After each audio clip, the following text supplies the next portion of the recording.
విజయవాడలో ఒక 3 BHK లేదా 4 BHK ఫ్లాట్ చూస్తున్నారా? అయితే ఇది బందర్ రోడ్ కి దగ్గరగా ఒక మంచి ప్లెజెంట్ లొకేషన్ లో సేల్ కి వచ్చిన గేటెడ్ కమ్యూనిటీ ప్రాజెక్ట్. పక్కా వాస్తు, ఫుల్ ఎమ్యూనిటీస్ తో చాలా లగ్జరీస్ గా నిర్మించారు. సో మీరు గనక ఒక అఫోర్డబుల్ ప్రైసింగ్ లో 3 BHK 4 BHK ఫ్లాట్ సొంతం చేసుకుందాం అనుకుంటే ఇంకా ఆలస్యం చేయకుండా కింద డిస్క్రిప్షన్ ఉన్న కాంటాక్ట్ నెంబర్ కి వాట్సాప్ కాల్ చేయండి. Welcome to icon politics. నేను మీ హరిత. మనం చూస్తూనే ఉన్నాం రాష్ట్రంలో జరిగే పరిస్థితులు. అయితే నిన్న జగన్మోహన్ రెడ్డి గారు తిరుమలకి వెళ్తానని ఒకసారి, వెళ్ళానని ఒకసారి, మళ్ళీ తర్వాత ప్రెస్ మీట్ పెట్టి సింపతి గెయిన్ చేసే అంశంగా మాట్లాడారా, లేకపోతే మానవత్వమే నా మతం అని చెప్పి మాట్లాడారు అంటే చాలా తెలివిగా డిఫెన్స్ చేసుకున్నారా ఆయన అనేది, అసలు ఆయన మానసిక పరిస్థితి ఏంటి అనేది ప్రముఖ పొలిటికల్ అనలిస్ట్ అడిసిమల్ శ్రీనివాసరావు గారు ఉన్నారు, ఆయన అడిగి తెలుసుకుందాం. లడ్డూలో కల్తీయే కాదు, శ్రీవారి అన్నప్రసాదాలు వెంగమాంబ అన్నప్రసాదం అక్కడ వీళ్ళు చేసిన అరాచకం, అవినీతి, దుర్మార్గం, నిర్లక్ష్యం, శ్రీవారి భక్తుల్ని ఇబ్బంది పెట్టిన విధానం, ఆ కాంట్రాక్టులు, నల్లమల అడవుల్లో, శేషాచల అడవుల్లో ఎర్రచందనం దొంగిలించడం, ఆ యాత్రికుల్ని ఈ ప్రతిష్ట దిగజార్చే విధంగా, తిరుపతి మళ్ళీ రాకూడదనే విధంగా భక్తుల్ని వేధించిన తీరు, వీటిలన్నిటి మీద విజిలెన్స్ ఎంక్వైరీ విచారణ జరిగిందంటే ఈ దొంగలందరూ మొత్తం ఎక్కడెక్కడ వచ్చేస్తారు. వీళ్ళందరికీ అది భయం పట్టుకుంది. ఎందుకంటే రాష్ట్రంలో జరిగిన 5 ఏళ్ళు రోజు కొంత తప్పులు చేశారు, అది వేరే, ఇది వేరే. వీళ్ళు ఎవరితో పెట్టుకున్నారో? శ్రీనివాసుడితో పెట్టుకున్నారు, వెంకన్న బాబుతో పెట్టుకున్నారు. ఆయన అలాంటోడు, నిమీలిత నేత్రాలతోటి ఈ ప్రపంచానికి వీక్షిస్తూ ఉంటాడు. ఒక సర్వైలెన్స్, ఎప్పుడు ఎవరికి ఎలాంటి శిక్ష పడాలి అప్పుడు చేస్తాడంటే, చేయగలిగితే మనకు మళ్ళీ అమ్మ అని కొండ వదిలేయండి. ఆయన ఎప్పుడు చేయాలో అప్పుడు చేస్తాడు. ఖచ్చితంగా టైం చూసాడు, మడతలు పెట్టేసాడు, ఎక్కడికి ఇక లెగిసి ప్రసక్తి ఉండదు. అయితే ఇక్కడ దీన్ని అంటే వీళ్ళు ఎలాంటి వాళ్ళు అంటే, ఎలాంటి పరిస్థితుల్లో కూడా దీన్ని మత కల్లోలాలు, మతం వైపు తీసుకెళ్లాలని ట్రై చేసాడు. నేను వెళ్తాను, కొండ మీదకి నడిచి వెళ్తాను అన్నాడు. వీడు ఒంగుని కొబ్బరికాయ కొట్టలేడు కానీ నువ్వు ఎట్లెక్కేస్తాడా? అసలు ఏదన్నా అంటే ఇప్పుడు ఎవరన్నా చెప్పడానికి కూడా, ఇప్పుడు నేను నాకేం అక్కలేదండి, ఆకాశం మీద పోకుండా వెళ్ళిపోతానని అన్నాను, ఎవరన్నా ఎవరా నా పిచ్చి వచ్చింది అనుకుంటారా? అనుకోరా? ఏంటండి అలాంటి మాటలు మాడితే వాళ్ళ ఈ కొడాలి నాని థర్డ్ సిట్లా పిడుగుపడిన టెంకాయ మోహన్లా ఉంటాడు కొడాలి నాని. చూసారు మీరు? టెంకాయ మోహన్ అంటే కొబ్బరి చెట్టు మీద పిడి కట్టింది అనుకోండి, ఆ చెట్టు అవతారం ఎలా ఉంటుంది, అలా ఉంటాడు. ఆడు కూడా మాట్లాడతాడు. ఇలాంటి మాటలు జనాలు ఎర్రెక్కించేస్తాయి. మాలాంటి వాళ్ళు పద్ధతిగా మాట్లాడుతూ ఉన్న వాళ్ళు కూడా చిరాకు వచ్చేసి వాళ్ళని దూషించే స్థాయికి దిగజార్చేసి ఉంటాడు, తయారైపోయాడు. మరి అలా చెప్పినోడు వెళ్ళాడా?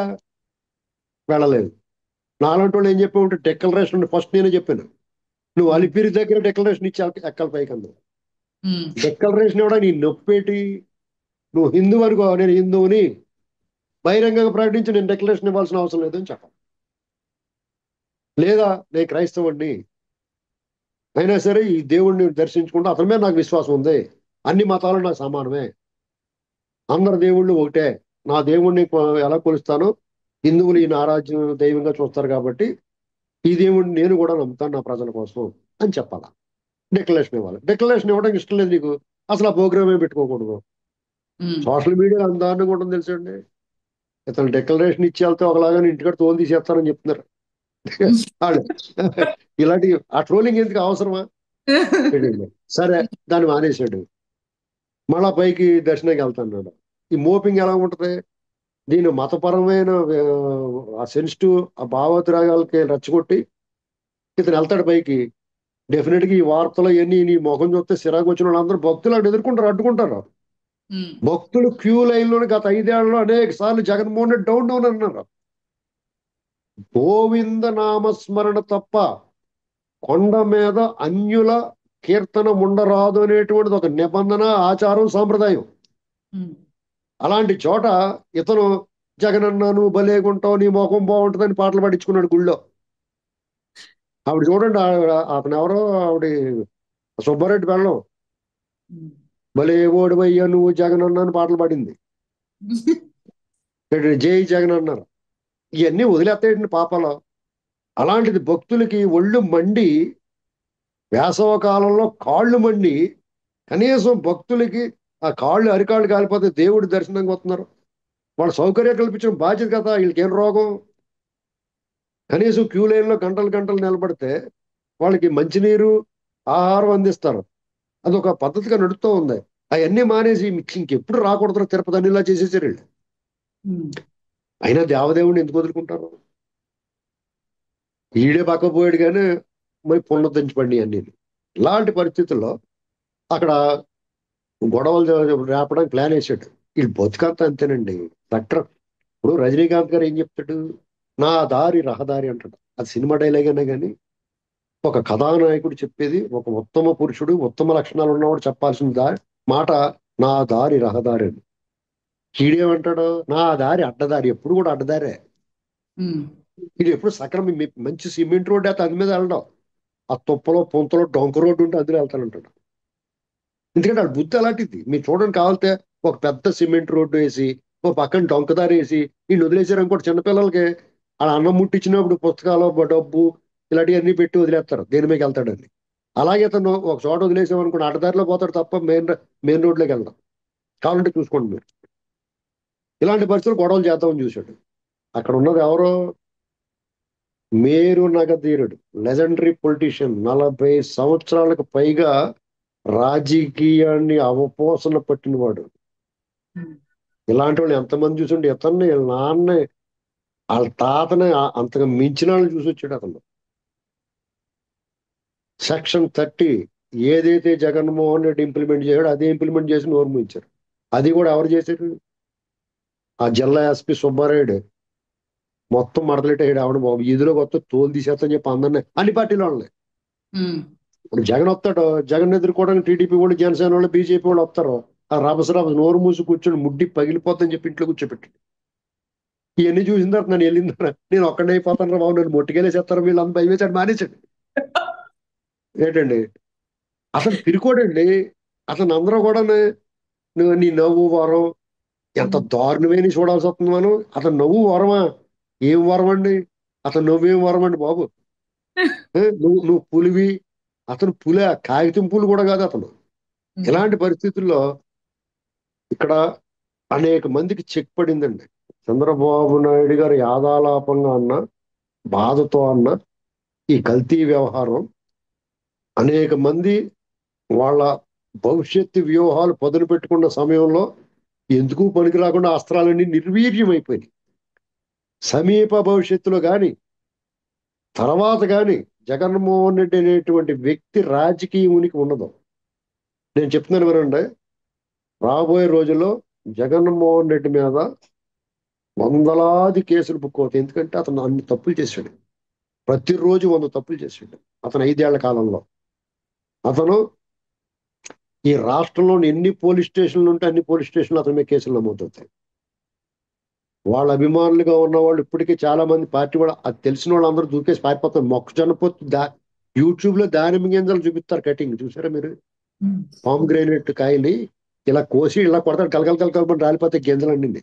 అలాగే పార్టీ కూడా అందరూ పారిపోతున్నారు పక్కకి, ఇంకో పార్టీలో చేరిపోతున్నారు. ఎవరు ఉండడం, చివరికి చూసుకుంటే ఈయన ఒక్కడే మిగులుతాడు. నేను చంద్రబాబు నాయుడు గారిని కలవడానికి సచివాలయంకి వెళ్ళాను. నేను ఆ దారిలో ఈ తాడేపల్లి కోపం మీద నుంచి వెళ్ళాను. అక్కడ ఓ 2 పుంజీల మంది ఉన్నారంటే, 8 పుంజీ అంటే 4, ఓ 2-3 పుంజీల మంది ఉన్నారు. వాళ్ళందరూ కూడా వాళ్ళ సెక్యూరిటీ కూడా ఎవడో బయట లేడు. ఓ 30 కార్లు వాళ్ళ కార్లే ఉన్నాయి అక్కడ. మామూలుగా ఇది వరకు అయితే పొలవమంటూ ఉండేవారు. ఆ దారి మూసేసి వాళ్ళ సొంత ఎస్టేట్ లో చూసుకునేవాడు. ఇవాళ ఆ దారి ఓపెన్ చేస్తే పక్కన ఆటోలు గీటలు అన్నీ వెళ్ళిపోతున్నాయి. ఈడే జగనం అని చెప్పుకుంటున్నారు, చూపిస్తున్నారు ఆవిడ. ఇలాగా అంటే నేను అతను అవమానించాలని కాదు, అతన్ని మీసం అతని గౌరవం కలగాలి. మనం మాజీ ముఖ్యమంత్రి రాష్ట్రాన్ని పరిపాలించుకున్నాడు, ఆ అభిమానం అంతా కోల్పోయాడు అతను.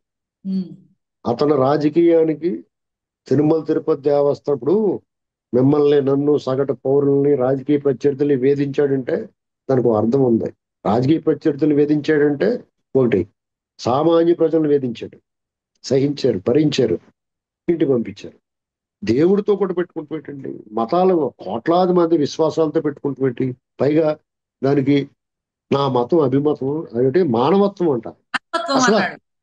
అసలు తన మతం మానవత్వం అంటే నేను అక్కడ ఏదీ లేదు దగ్గరలో తల గోడకేసి కొట్టేసుకుంది నేను. అంటే అలాంటివి వినాల్సిన దుర్గతి పెట్టేసింది మనకి. నీ మానవత్వం మీ బాబాయ్ని ముక్క ముక్కల కింద నరికించేసినప్పుడు ఏమైంది? కోడికత్తి సీన్ 5 ఏళ్ల పాటు మహా పాపం కదండి అది. అనుభవం. నీకు నువ్వు అతను పొడిచాడో లేదో, నువ్వు ఎంత డ్రామా ఆడేసో, గబగబా హైదరాబాద్ వెళ్ళిపోయి కట్లు కట్టేసుకుని ఆ డాక్టర్ కూడా ఇతనికి మెడికల్ రిపోర్ట్ సాయంత్రానికల్లా రిపోర్ట్ ఇచ్చివాడు. ఇతనికి ఎలాగా ఈ హృదయ స్పందన ఎంత ఉంది, రక్తపోటు ఎంత ఉంది, ఇలాంటి రిపోర్ట్ సిగ్గులేదండి వాళ్ళు ఎవరికైనా.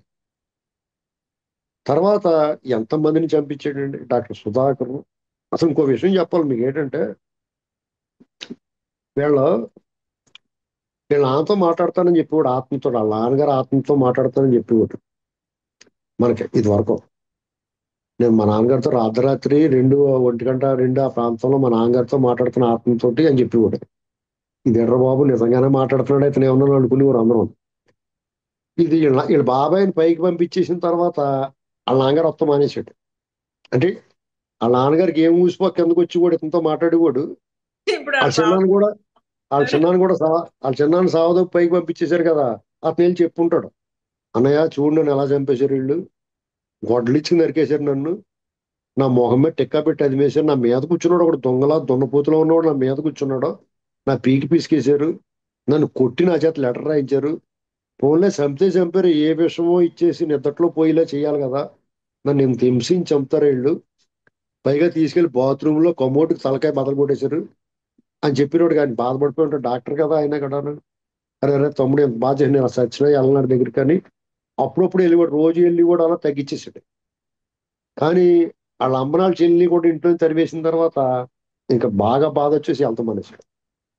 సరే ఇతను మాత్రం వాళ్ళ నాన్నగారి కోసం చూసి కూడా ఇంకా వస్తాడా అని చెప్పేసి ప్రార్థన చేసుకుంటే కళ్ళు మూసుకొని కొవ్వొత్తి తెలిగించి చూసి కూడా చూస్తుంటే డాక్టర్ సుధాకర్ వచ్చేవాడు. ఆయన ఆత్మ వచ్చింది. ఏమండి జగన్మోహన్ రెడ్డి గారు, నేనేం తప్పు చేశాను, మాస్కే కదా అడిగాను, దానికి ఆ మాత్రానికి నా పెడరెక్కలు విడిచికట్టి రోడ్డు మీద కూర్చోబెట్టి నన్ను పిచ్చోడని ముద్రేసి నా చావు కారణమయ్యారు మీరు, మీకు న్యాయమా, మీకు ధర్మమా? అచ్చం జగన్ అలాగ అడిగాడు నిన్న మొన్న, మీకు న్యాయమా, మీకు ధర్మమా అని అడిగాడు కదా, అచ్చం అలాగే అడిగిపోడు. అతను అడిగిందని ఇతను మళ్ళీ మనకు చెప్పాడు. అతను అలాగే వెళ్ళాడో లేదో డ్రైవర్ సుబ్రహ్మణ్యం వచ్చేవాడు. డ్రైవర్ సుబ్రహ్మణ్యం ఆత్మ, ఏమండి సార్, నేను మీ పార్టీ ఎమ్మెల్సీ అనంతబాబు దగ్గర డ్రైవర్గా పనిచేసేవాడిని, అతను నమ్మిన బొంటి కింద ఉండిపోండి, అతని బదులు అతను వ్యవహారాలన్నీ నేనే చూసేవాడిని, అలాంటిది నన్ను చంపేసి మా ఇంటికి పార్టీలు చేసాడు అతను, ఎంత బరిదిగింపండి, ఆవిడ మీరు ఎమ్మెల్సీ మీ పక్కన కూర్చోబెట్టుకుంటున్నారో, నా ఎస్సీ నా ఎస్టీ నా బీసీ అంటారు మీరు, ఇదేనానండి అని అతను వచ్చేవాడు. వాళ్ళిద్దరు ఎలా వెళ్ళారో లేదో తోట చంద్రయ్య వచ్చేవాడు. చూడండి, జై జగన్ అన్న పాపాన అనలేదని నా పీక్కోసేస్తారా, ఓరు బాబు వీళ్ళందరూ ఇలా వస్తున్నారని చెప్పేసి అర్ధరాత్రి సమావేశాలు మానేశాడు. ఇదండి అతని స్టోరీ. మీకు అందుకునే అప్పుడప్పుడు అసెంబ్లీ కూడా నిద్రపోయి ఇతను చూసుకొని కావాలంటే రాత్రి అంతా మేలుకుని వీళ్ళతో సమావేశాలు పెట్టుకుని పగల నిద్ర ఉండదు, నిద్రపోయి అసెంబ్లీ నిద్ర చల్లగా ఉంటుంది. ఆ పక్కనే ఆ ఎవరో మాడుగుల ఎమ్మెల్యే కరణం ధర్మశ్రీ, తర్వాత ఇంకొక ఆవిడ అనంతపురం నుంచి, నీ నవ్వు వరం నువ్వు అనుకుంటే అవుద్ది స్వామి అని ఆవిడ, ఇంకొక ఆయన ఏమో ఈ కరణం ధర్మశ్రీ ఏమో ఏకంగా పాటలు పాడించుకోండి, ఈ రోజా గారు అయితే జగనన్న నువ్వు సూపర్ అని ఆవిడ. అసలు ఈ భజన బృందాలు తాళాలు ఉండి అంతే కాదు, చేతులు ఉండి కాదు అంతే, మిగతాదంతా సేమ్ టు ఏం చేసుకోరు. ఇవన్నీ నిజం అనుకుని అతను ఒక మైమరిచిపోయి కూడా అదే నడుస్తుంది అనుకుంటాడు. ఇంకా సిగ్గులేదండి, నా మతం మానవత్వం అంటాడా, నువ్వు ఓపెన్ గా చెప్పాలా, నువ్వు క్రైస్తవాన్ని ఆచరిస్తున్నావు, నువ్వు క్రైస్తవులు కూడా మోసం చేయకు, హిందువులు మోసం చేసావు, అక్కడికి నీ ఆ పాపానికి పరిహారం ఇప్పుడు అనుభవిస్తున్నావు, ప్రాయశ్చిత్తం నీకు జరగాల, నువ్వు పశ్చాత్తాపం లేదు నీలో, నువ్వు చేసిన అరాచకాలకి నీకు ఖచ్చితంగా ప్రాయశ్చిత్తం ఉంటుంది. నువ్వు నువ్వు ఏదైతే ఆచరిస్తావో, నువ్వు రాత్రులు 4 గోడల మధ్య బైబిల్ చదువుకుంటానంటే నువ్వు ఎంత ఆరాధకుడో, క్రీస్తు ఆరాధకుడో అర్థమవుతుంది. కనీసం వాళ్ళు నువ్వు అవమానించకు, వాళ్ళని మోసం చేయకు. ఎందుకంటే నేను పూర్తిగా హిందువుని, హైందవ ధర్మాన్ని పాటిస్తాను, హైందవాన్ని ఆచరిస్తాను, హిందూ మతాన్ని ఆచరిస్తాను, కానీ నేను నా పర్సనల్ గా క్రైస్తవుల్ని గౌరవిస్తాను, వాళ్ళ పట్ల స్నేహభావంతో ఉంటాను, పరమత సహనం కలిగి ఉంటాను, మీకు ఒక విషయం చెప్పాలా, మా ఇంటి దగ్గర ఒక యాంటిక్ హార్మోనియం పెట్టుంది. ఇప్పటి నుంచి 50-60 ఏళ్ళ నుంచి మా ఊళ్ళో క్రిస్మస్ వేడుకలు జరిగితే మా మాస్టర్ జాన్ మాస్టర్ అని ఉండేవాడు, పాస్టర్ గారు. ఆయన వచ్చి ఆ హార్మోనియం పెట్టి అడుగుతాడు. పాటలే పాడుకుని వాళ్ళు ప్రాక్టీస్ చేసుకుని పాటలు పాడుకుంటాం. ఇవాళకి జరుగుతుంది అది. ఆయన చనిపోయిన తర్వాత ఆపారు. ఏంటంటే ఇంకోటి ఏంటంటే మా ఊళ్ళో మేమందరం హిందువులో తెలుసు. ఆయన పాస్టర్గా నాకు ఒకవేళ జ్వరం వచ్చింది అనుకోండి, నాకు అనేక సార్లు వచ్చాడు. నాకు ఒంట్లో బాగోనప్పుడు నాకు వచ్చి, బాబు మీకు నేను ప్రార్థన చేస్తానండి వాడు. చేయమని వాడు, తప్పే ఉందండి. ప్రార్థన చేసి కూడా ఆయన గౌరవించేవాళ్ళు, కూర్చోపెట్టి మాట్లాడుకునేవాళ్ళు, ఆయన ఆశీర్వచనాలు తీసుకునేవాళ్ళు. అదే నువ్వు ఎందుకు వస్తావు, మేము హిందువులు, నీ ప్రసాదం మాకొద్దు, నువ్వు మా ఇంట్లో రాకూడదు అని చెప్పి అన్నావా? అన్నది కదా పరమత సారం అంటే అదే. అలాగే మా ఊళ్ళో తురక మాస్టర్ అని ఒక ఆయన కూడా ముస్లిమ్స్, వాళ్ళకి రంజాన్ వచ్చినా ఇలాంటి బక్రీదులు, ఇలా బక్రీద్ వస్తే పొలవ పెట్టేసేవాళ్ళు, బ్రహ్మాండంగా ఉండేది, తినేసేవాళ్ళు. అలాగే రంజాన్ పాయసం సేమియా కట్టించేవారు, మంచి రుచికరంగా ఉండేది. అలాగే మేమైనా ప్రసాదాలు ఇస్తే ఆ సాయిబ్ మాస్టర్ వాళ్ళు తీసుకునేవారు. వీళ్ళు మాత్రం వాళ్ళు అప్పట్లో క్రైస్తవులు కూడా తీసుకునేవారు. తర్వాత మేము ఆ ప్రసాదం ముట్టుకోం, అదే ఆ దేవుడు సైతాన్ ఇలాంటి మాటలు మాట్లాడుతున్నారు. అంటే దీన్ని ఎవరిని రెచ్చగొట్టినట్టు? అదే పని ఒక సామాన్యుడు చేస్తే దానికి ఒక ఇది ఫోన్ లైన్కి వచ్చి, నువ్వు కోట్లాది మందిని ప్రభావం చేయగలిగిన స్థానంలో ఉండి ఒక రాష్ట్రాన్ని ముఖ్యమంత్రిగా చేసి నువ్వు ఈ భావావేశాలు రెచ్చగొట్టే ప్రయత్నం నిన్ను ఏం చేయాలి? ఈ దీని మీద కేసు పెట్టాలి. చంద్రబాబు నాయుడు గారి ప్రభుత్వం, జగన్మోహన్ రెడ్డి రెచ్చగొట్టి విధానాలు, పైగా ఈ మతం ఏంటి, ఈ మత విధానాలు ఏంటి, ఈ దేశం ఎటువైపు ఇలాంటి దేశాన్ని పెట్టాడు ఎత్తం. ఈ దేశమే అసలు ఈ దేశం గురించి మాట్లాడే, ఈ దేశం ఎంత గొప్ప దేశమయ్యా, భిన్నత్వంలో ఏకత్వం, యూనిటీ అండ్ డైవర్సిటీ, భిన్న భాషలు, భిన్న ప్రాంతాలు, భిన్న అభిప్రాయాలు, రకరకాల భిన్న మతాలు, అందరిది ఒకే మాట, భారతీయులు, భారతదేశం నా దేశం, భారతీయులందరూ నా సహోదరులు అనేటువంటి ఒక భావావేశంతో కలిసి పనిచేస్తూ ఉంటారు, ఏకంగా నిలబెడతా ఉంటారు. ఈ దేశం గురించి, దేశ ఐక్యత గురించి, సమగ్రత గురించి, దేశ సార్వభౌమాధికారాన్ని ప్రశ్నించే నీ విధానం, నీ వ్యాఖ్యలు దేశద్రోహం కేసు పెట్టాలి right now, with immediate effect. అతను లోపల ఉండాలి, బయట తిరగడానికి అస్సలు అర్హత లేని వ్యక్తి. ఇది గమనించుకోవాలండి. ఇది సుదీర్ఘమైన మన ప్రస్తావన, ఈ వ్యాఖ్యానం మీరు పూర్తిగా విడుదల చేయండి, ఎక్కడ ఒక్కటి కూడా కటింగ్ లేదు. ఎందుకంటే జగన్మోహన్ రెడ్డి అనేటువంటి వ్యక్తి ఒక వ్యాధి, ఒక రోగం, ఒక వైరస్. అతని భావజాలం కానీ, నేను జగన్ ప్రేమికులు కానీ, జగన్ అభిమానించే వాళ్ళు కానీ, జగన్ రావాలి కావాలి అని కోరుకునేవాళ్ళు కానీ, జగన్ నీవు నవ్వు వరం అనుకునేవాళ్ళు కానీ, ఇలాంటి మాటలు మాట్లాడే వాళ్ళు అన్ని రోగ లక్షణాలు. మీకు ఎప్పుడైతే కరోనా వచ్చినప్పుడు మిమ్మల్ని ఎలాగైతే క్వారంటైన్ చేస్తారో, ఇతన్ని ఇలాంటి మాటలు మాట్లాడే వాళ్ళని క్వారంటైన్ చేసేయాలి. మీ దండంలో బాబు జనాల్లో రాకండి అని చెప్పాలి. వీళ్ళందరినీ లోపల పెట్టడం వీళ్ళ చికిత్స అర్జెంటుగా ఈ ప్రభుత్వం చేయాలి. Right sir. జగన్ గారి మానసిక స్థితిని గురించి చాలా చక్కగా చెప్పారు. మరో టాపిక్ తో మళ్ళీ కలుద్దాం. Thank you sir. రైట్.